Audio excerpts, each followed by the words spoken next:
Took me a while to overcome this one, but I think it was the thing that at first hurt me the most, and I wasn't mature enough to deal with it wisely at the time. I was in the congregational church and things, and certain leaders, my pastor and stuff, had hopes that I would become a reverend in the congregational church.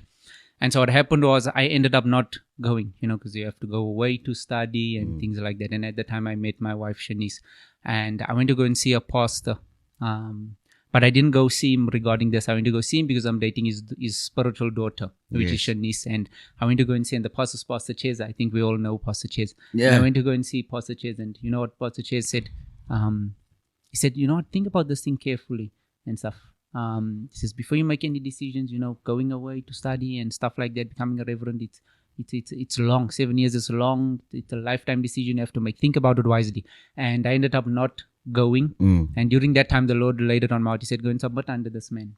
And I went and I submitted under Pastor Ches, and I got ordained. A few years later, Pastor Ches come up. He said, we're launching Crossover City Church, 1, 2, and 3. He says, and we want to ordain you as a pastor. And I'm like, I've always been the kind where I don't, I don't chase titles. I don't love titles. I don't place an emphasis on it and things. And I said, what, I'm fine without it. I don't need it. He says, yeah, but you've been functioning in it without the title. And he says, so let's make it official. And, we said, okay, we're going to, here's the date, the 23rd of September, we're going to ordain you as a pastor. I sent it out to friends and family. Yes. People I thought loved me, people I know thought, want the best for me. And people came back and they said, this is not from God. You're not a pastor. You're not called to be a pastor. You're too young to be a pastor.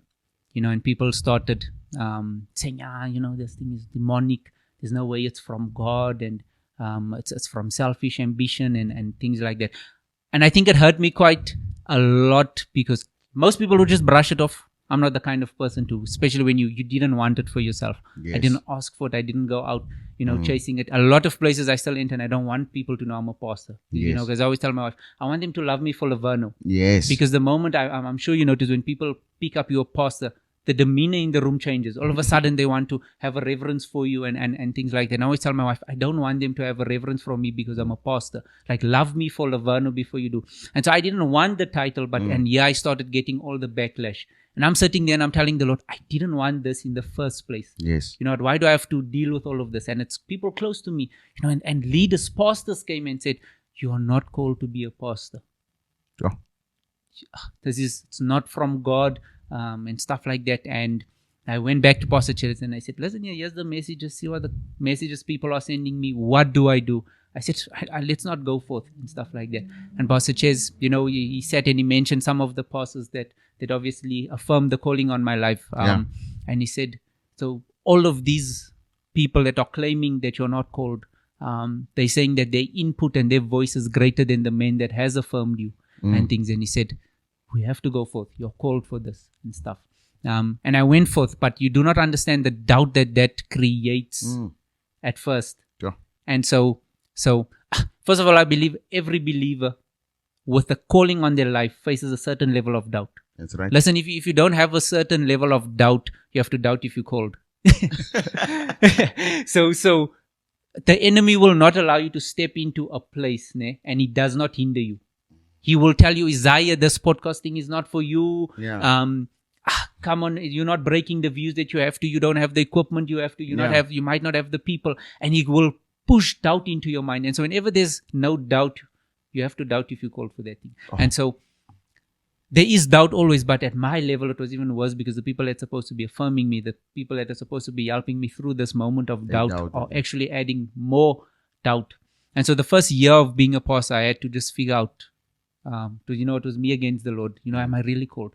And I said to the Lord, I can serve you in any way, man. Can I be a businessman and, let me be a king and stuff. And I can bring money into the kingdom or let me be anything else and stuff. But the more I spent time with the Lord, the more I saw that it's there to stay. And I think that was one of the big ones. There's been a lot. I can touch on a lot. There's been church hurt and something you have to get over with.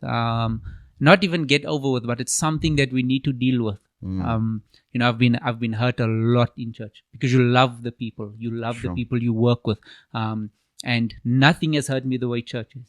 Yes. And a pastor came once and he shared something so profound. He says, it's not a sacrifice unless it's burning. And he says, the altar has to burn. And so he says, it's beautiful to serve the Lord while everything is nice, man. Your pastor is just amazing and the church is amazing and and everything is just perfect. He says, it's not a sacrifice yet. It becomes a sacrifice when the altar is burning. In other words, your service to the Lord becomes sacrifice once once people start to offend you, once people start to hurt you, once the church starts to hurt you, while the church starts to reject you, rebel, push you down or just start to hurt you in general, then the altar is burning. Then the service becomes sacrifice. And so when I was facing all of this church, the Lord kept on saying, now your service is a sacrifice. And I reward the sacrifice. And I understood, and that kept me going. And wow. I realized that the altar is going to keep on burning. Sometimes we pray it, but I don't think we understand what that means. We said, what does the song say? The fire, keep the fire in my lamp, keep me burning, and things. And sometimes you don't realize what we're saying. Wow. Because if the altar is going to keep on burning, that means that I'm going to keep on burning. There's things that's going to keep on happening. People are constantly going to hurt me. People are going to hurt me for the next 30 years. Yes. You know what? The church is going to continuously hurt me. The people in church are going to hurt me.